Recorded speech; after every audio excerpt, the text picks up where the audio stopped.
1장 6절에서 10절까지 보겠습니다. 데살로니가 후서 1장 6절에서 10절까지 5절입니다.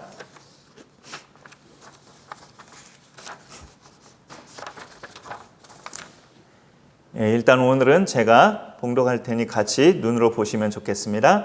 너희로 환난을 받게 하는 자들에게는 환난으로 갚으시고 환난을 받는 너희에게는 우리와 함께 안식으로 갚으시는 것이 하나님의 공이시니 주 예수께서 자기의 능력의 천사들과 함께 하늘로부터 불꽃 가운데에 나타나실 때에 하나님을 모르는 자들과 우리 주 예수의 복음에 복종하지 않는 자들에게 형벌을 내리시리니 이런 자들은 주의 얼굴과 그 힘의 영광을 떠나 영원한 멸망의 형벌을 받으리로다.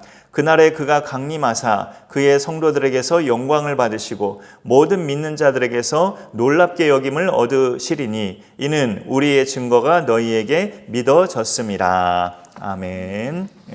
재림과 심판, 영광의 날이라는 제목으로 오늘 수요 예배 말씀을 이렇게 나누겠습니다. 주보 안쪽에 수요일 예배 칸에 재림과 심판, 영광의 날이라고 오늘 말씀 제목을 그렇게 정했습니다. 우리가 예수님을 믿지만 우리도 본능적으로 이런 것이 다가오면 달갑지 않고 부담스럽고 마음속으로 싫어하는 것이 있습니다. 바로 이제 고난당하는 건데요. 오늘 말씀에서는 환난이라고 말을 하고 있어요. 6절에 너희로 환난을 받게 하는 자들에게는 이란 말이 있고요. 또 7절에도 환난을 받는 너희에게는 이라고 되어 있습니다. 믿는 자들이 환난을 받는다라고 말을 해요. 보통 이런 분들이 있어요. 주변 사람들이 하도 권해서 큰맘 먹고 예수 믿기로 그래 한번 내가 믿어보자 하고 작심해서 큰맘 먹고 교회 왔는데 교회 다니자마자 집안에 우환이 생겨서 에이 나는 예수 믿는 거 아니겠다. 우리 집은 예수 믿으면 안 되겠다 하면서 곧바로 믿음에서 떠나버리는 그런 대상들도 적지 않게 있습니다. 주변 사람들이 하도 권해서 그래 한번 예수 믿어보자. 그래 한번 교회 다녀보자 했는데 교회 다니자마자 집안에 막 우환이 생기고 안 좋은 일이 생기고 이러면은 금방 믿음에서 떠나기가 쉽죠. 그런데 오늘 말씀해 보면 그리고 성경 전반적인 말씀도 그런데요. 예수님을 믿는 그리스도인들에게는 환난이 이상한 것이 아니라 당연한 것이라고 그 예수 믿는 신앙 때문에 환난 당하는 것이 정상적인 거라고까지 성경은 말씀하고 있어요. 디모데후서 3장 12절에 무릇 그리스도 예수 안에서 경건하게 살고자 하는 자는 박해를 받으리라 그렇게 말씀합니다. 경건하게 살고자 한다는 걸 보통 상식적으로는 이렇게 생각이 들죠. 지금처럼 예배 잘 드리는 삶, 하루 일과 중에 기도 생활, 말씀 읽는 삶 철저하게 가지는 것, 그리고 그 기도와 말씀을 힘입어서 우리가 죄짓지 않고 정말 경건하게, 정말 거룩하게 살아가는 것을 경건하게 사는 걸로 생각할 수도 있지만 그것도 맞지만 그리스도 예수 안에서 경건하게 산다는 것은 내가 예수 믿는다는 사실을 드러내면서 사는 걸 말해요. 나 예수 믿어요. 나 어느 교회 다녀요. 나 예수님 믿는 사람이에요. 말하자면 이런 거. 그 그리스도 안에서 경건하게 산다는 것은 내가 예수 믿는다는 것을 숨기지 않고 자랑하고 그 예수님을 드러내고 예수님을 자랑한다는 건데 그렇게 사는 사람은 박해를 받는다고 성경이 말씀하고 있어요. 세상은 기본적으로 왜 그러냐면 예수님을 싫어하기 때문에 그래요. 예수님을 싫어하고 예수 믿는 자들을 싫어합니다. 그래서 내가 예수님을 자랑하고 드러내면서 살면 나는 환영받지 못하는 순간들이 많을 수 있어요. 더욱이 이 성경이 기록된 초대교회 시절에는 더더욱 그랬습니다. 그리고 지금은 그때보다 기독교인들을 박해하는 것이 많이 사라졌다고 우리가 체감적으로 느끼지만 그건 우리나라가 그렇기 때문에 그래요. 우리나라는 기독교인들을 박해하거나 종교의 자유를 억압하거나 그러진 않잖아요. 그런 차원에서 우리나라는 복받은 나라입니다. 우리나라는 그렇지만 다른 나라들 중에는 공산권이나 이슬람권이나 종교에 대해서 아주 굉장히 날카롭게 서 있는 그런 국가들은 기독교를 박해하는 국가들이 여전히 많죠. 그리고 그렇지 않다 해도 그런 상황을 떠나서 전반적으로 세상은 예수님을 싫어하고 예수님 따르는 사람들을 싫어합니다. 못마땅히 여기죠. 그래서 오늘 말씀에도 6절, 7절에 우리 그리스도인들이 받는 환난을 계속 연달아 말하고 있어요. 그러나 오늘 이 말씀은 환난이 영원히 계속되는 게 아니고 끝나는 때가 있음을 분명하게 알려주면서 그 끝나는 그 순간은 한마디로 우리에게 전세 역전이 되는 순간인 것을 성경이 알려주고 있습니다. 6절에 너희로 환난을 받게 하는 자들에게는 환난으로 갚으시고, 7절에 환난을 받는 너희에게는 우리와 함께 안식으로 갚으시는 것이 하나님의 공의다, 이렇게 말씀하고 있어요. 이렇게 하는 것이 하나님의 공의, 하나님의 공평한 결정이다라는 거죠. 구약 성경에 보면 이게 유명한 말이죠. 눈에는 눈, 이에는 이라는 말이 있어요. 인간의 무지막지한 보복성을 하나님이 제한시키려는 공의의 법이에요. 누가 어떤 남의 집 자식이 내 자식 이를 부러뜨려서 이가 부러진 채로 내 자식이 집에 들어왔다. 그러면 당한 쪽의 그 부모는 기분이 어떨까요? 똑같이 그 집 자식 이 하나 부러뜨리는 걸로 만족한 것이 아니고 내 아들을 이를 부러뜨려 그놈의 새끼 내가 반신불수를 만들어버리겠다, 이런 마음이 인간의 본능이라는 거예요. 그러니까 그 보복에 있어서 아주 무절제하게 보복하려는 것이 인간의 본능이라는 거죠. 하나님은 인간의 그 무절제한 보복성을 막으시려고 눈에는 눈만, 이에는 이만 그렇게 보복하라, 이런 식으로 제한을 두시는 하나님의 공의법을 만드신 겁니다. 그런데 이 땅에서 사는 동안 예수님 믿는 것 때문에 환난을 당하는 경우도요, 하나님은 그 가해자들에게 믿는 자들이 받은 환난을 똑같이 그렇게 환난으로 갚으시고, 환난 받으면서 믿음 지켰던 자기 백성 그리스도인들에게는 영광으로, 그리스도인들에게는 안식으로 갚으신다는 것이, 그게 하나님의 공의라고 오늘 말씀하고 있어요. 그래서 우리한테 이런 당부의 말씀도 있어요. 베드로전서 2장 19절에 보면 부당하게 고난을 받아도 하나님을 생각함으로 참으면 이것은 아름다운 것이니라. 부당하게 고난을 받아도 하나님을 생각하면서 참으면 그거는 아름다운 것이라고 말을 합니다. 고난을 받고 있는데, 환난을 받고 있는데 그것을 참는다는 것은 인간의 한계를 생각할 때 절대 쉽지 않은 일이죠. 그리고 오히려 참으면 고통이 더 가중될 수도 있어요. 그런데 그것을 참으면 아름답다고 말씀하는 이유는 의인들이 받는 고난에도 하나님의 공평한 결과가 마지막에 주어지기 때문에, 오늘 말씀에서 환난을 받는 그리스도인들에게는 하나님이 안식으로 갚으신다고, 영광된 그런 순간으로 영원히 그렇게 영생하는 그 삶으로 갚으신다고 말씀하기 때문이죠. 그러면 그때가 언제인가 묻는다면 7절 하반절에 있어요. 7절 하반절에 주 예수께서 자기의 능력의 천사들과 함께 하늘로부터 불꽃 가운데에 나타나실 때에 라고 되어 있습니다. 여러분, 예수님의 십자가 죽으심과 부활을 우리 기독교는 절대적으로 믿어요. 그걸 믿는 게 예수님 믿는 거니까. 그런데 그거 못지않게 성경이 선명하게 또 말씀하는 것은 그 예수님이 다시 오신다는 것, 그 예수님이 재림하시고 심판주로 오신다는 것을 예수님의 죽음과 부활 못지않게 우리는 믿는 진리입니다. 방금 읽은 7절 하반절이 주님의 재림을 이야기하고 있고 8절로 넘어가면 심판을 이야기하고 있어요. 8절에 하나님을 모르는 자들과 우리 주 예수의 복음에 복종하지 않은 자들에게는 형벌을 내리시리니 라고 되어 있습니다. 여러분, 하나님을 모르는 자들이 어떤 사람들일까요? 어떤 한순간에 누가 아무도 안 알려주는데 내가 하나님을 어떻게 알아? 어떤 한순간에만 하나님을 몰랐던 상태를 의미하는 게 아니고요. 하나님을 모르는 상태로 계속 살아간 사람을 말해요. 여기서 하나님을 모르는 자들은 하나님을 모르는 상태에서 계속 살던 사람. 그 말은 무슨 말이냐면 알 수도 있었는데 자기가 알기를 거부한 사람, 그런 사람이죠. 나 듣기 싫어요 하면서 누군가가 자기한테 하나님을 알려주려고 했는데 듣기 싫어서 그냥 거부한 사람을 말합니다. 하나님을 알지 못하는 사람, 알 수 있는 기회가 계속 있었는데 계속 그 기회를 이렇게 거부한 사람을 뜻해요. 그리고 그 다음에 우리 주 예수의 복음에 복종하지 않은 자들이라고 나와 있죠.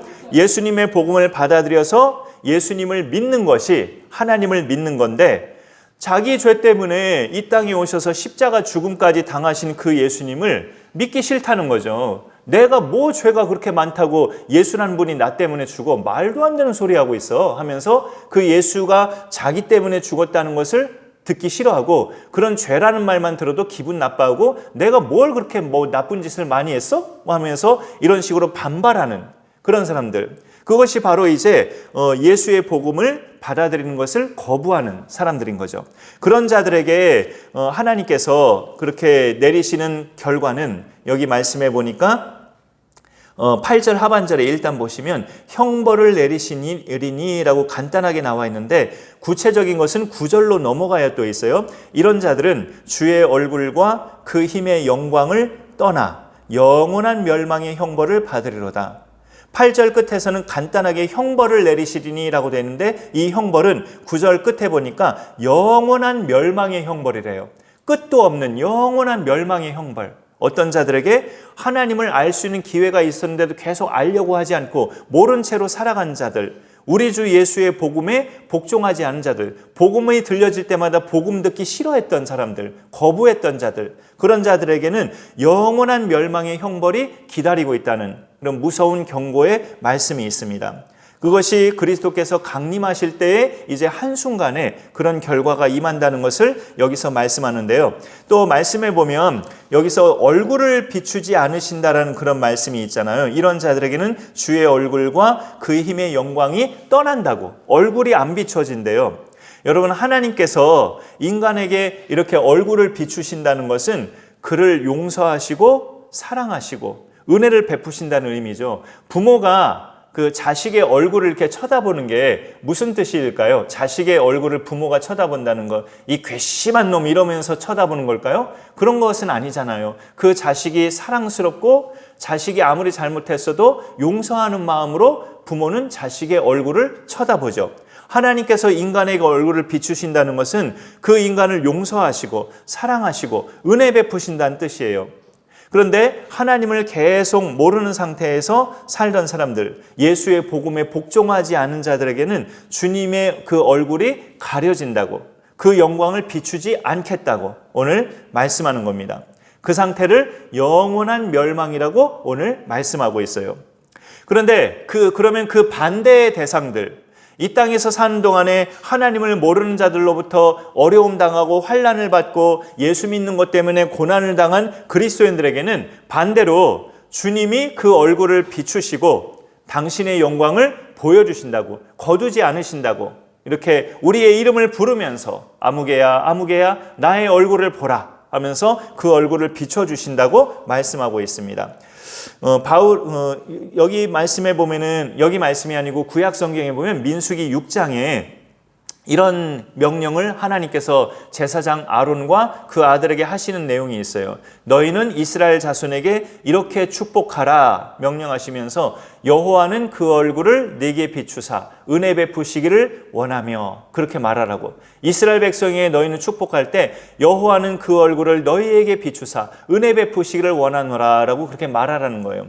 하나님이 얼굴을 비추신다는 것은 나는 너를 사랑한다, 나는 너에게 은혜를 베푼다라는 그런 의미죠. 그런데 하나님을 거부한 자들에게는 그 얼굴을 안 비추시고, 하나님 믿는 것 때문에 고난당하고 환난당한 자들에게는 그 얼굴을 비추신다고 성경이 말씀하는 겁니다.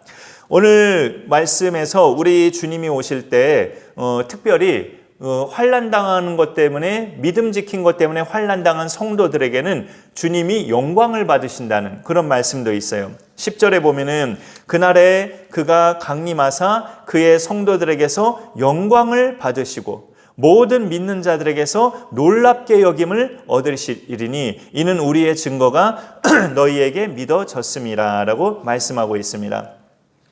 바울은 데살로니가 교인들에게 그 첫 번째 편지가 뭐냐? 데살로니가 전서예요. 거기 데살로니가 전서에서는 이런 자들이 있었다고 지적하고 있죠. 예수님 믿다가 예수님 오시기도 전에 죽은 자들, 그런 사람들은 예수님께 구원 받은 거예요? 못 받은 거예요? 천국 가는 거예요? 못 가는 거예요? 이런 것 때문에 특히 자기 사랑하는 가족이 예수님 잘 믿었는데 예수님이 다시 오시기도 전에 죽었다. 부모님이나 형제들이. 그러면 그 가족들은 굉장히 불안하고 갈등이 있을 거 아니에요. 아니, 주님 오시지도 않았는데 죽었네? 어떻게 되는 거지? 내 형제, 내 부모는? 하면서 불안하잖아요. 그런 대상들에게 명확하게 알려준 것이 데살로니가 전서예요. 자는 자들에 대해서는 너희가 염려하지 않기를 원하노라 하면서 그때 알려준 것이 뭐냐면 우리가 믿는 예수께서 죽으셨다가 다시 사신 것을 우리가 믿지 않느냐. 부활을 우리가 믿는데 그 예수님이 부활하신 것처럼 우리도 그가 오시기 전에 우리가 죽는다 해도 우리도 예수님 오실 때 새롭게 부활하게 된다라는 것을 명료하게 말씀하신 게 말씀으로 기록한 게 데살로니가 전서예요. 그런데 그렇게 썼음에도 불구하고 일부 성도들 중에는 그 내용을 정확하게 이해하지 못한 자들이 있어서 바울이 다시 또 두 번째 편지를 썼어요. 데살로니가 후서를 썼어요. 특별히 예수 믿는 사람들이 이 땅에서 사는 동안 사람들로부터 받는 환난, 고난, 이거에 대해서 믿음을 못 지키고 못 견뎌야 할 만한 그런 그리스도인들에게 재림이 분명하다는 것을 다시금 후서를 쓰면서 당부하고 있는 겁니다. 너희가 예수님을 믿는데 이렇게 당하는 환난이나 고난은 불공평함이 아니다. 그것은 분명히 끝이 있고 그 끝이 이르면은 하나님의 공의에 따라 너희는 안식을 누리게 되고 주님과 함께 다시 오실 주님과 함께 영원한 영광의 자리에 너희들은 들어가게 된다. 그리고 너희를 환난을 가하게 했던 그 박해자들에 대해서는 하나님이 똑같이 환난으로 갚으실 것이고 환난당한 너희에게는 안식으로 갚으신다. 이런 하나님의 공의를 명료하게 두 번째 편지에서 알려주고 있는 거죠.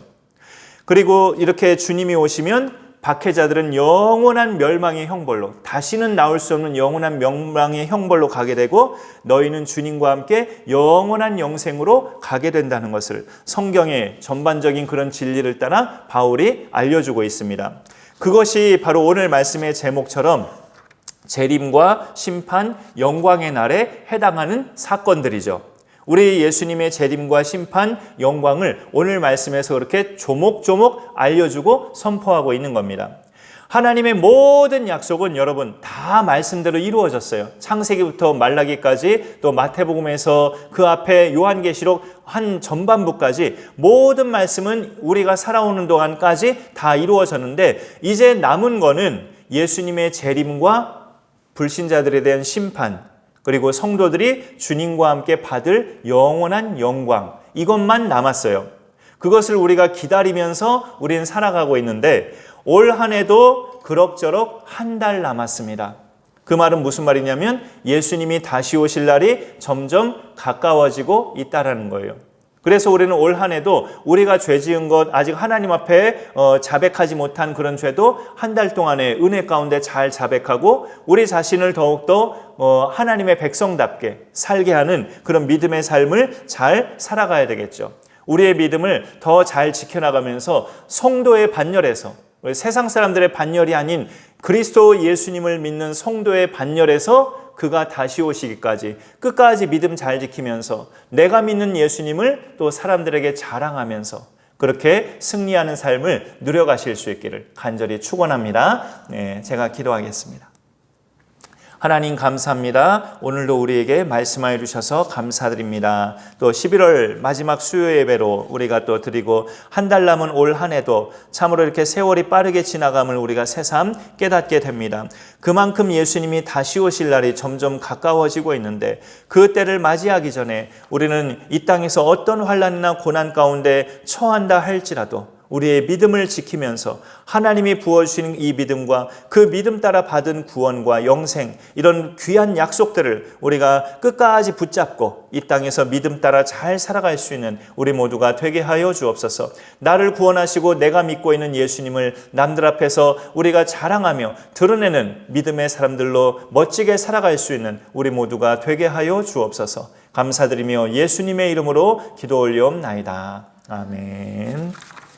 광고 내용은 주보 기재된 거 참조하시고 우리가 찬송 한 장 더 부른 다음에 또 우리가 말씀을 생각하면서 합심기도 한번 하고요. 그렇게 점심 교제하도록 하겠습니다. 찬송가 180장 같이 한번 부르겠습니다. 뒤에 찬송가 180 하나님의 나팔 소리 같이 한번 부르겠습니다.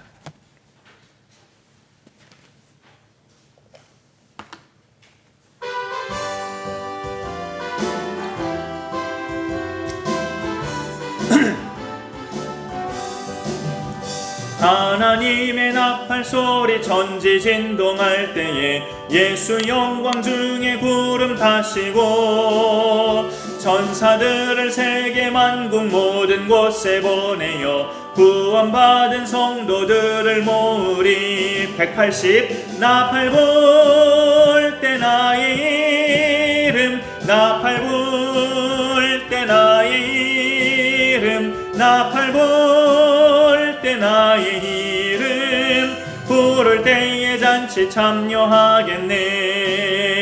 무덤 속에 잠자는 자 그때 다시 일어나 영화로운 부활 승리 얻으리. 주가 택한 모든 성도 구름 타고 올라가 공중에서 주의 얼굴 배우리.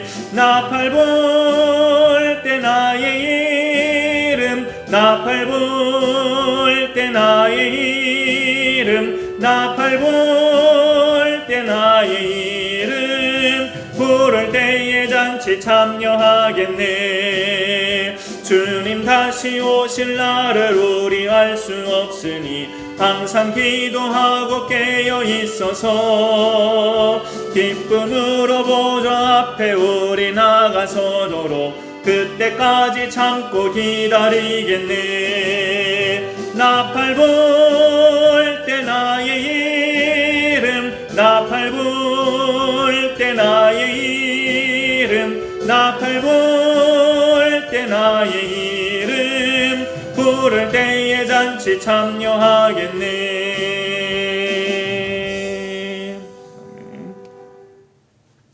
이제는 주 예수 그리스도의 은혜와 하나님 아버지의 크신 사랑과 성령님의 보호 인도 교통하심이 주님이 다시 오실 그날까지 내가 믿는 예수님을 자랑하며 증거하며 끝까지 믿음 지키며 승리자로 살아가기를 소망하는 강선한 교회 모든 예배자들 머리 위에 영원토록 함께 있을지어다. 아멘.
감사합니다.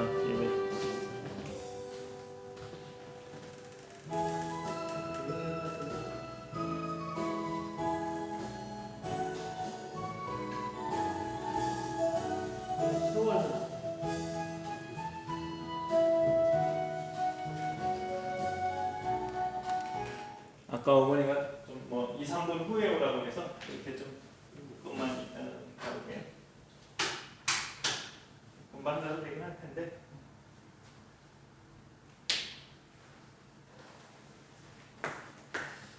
이거 좀 들고.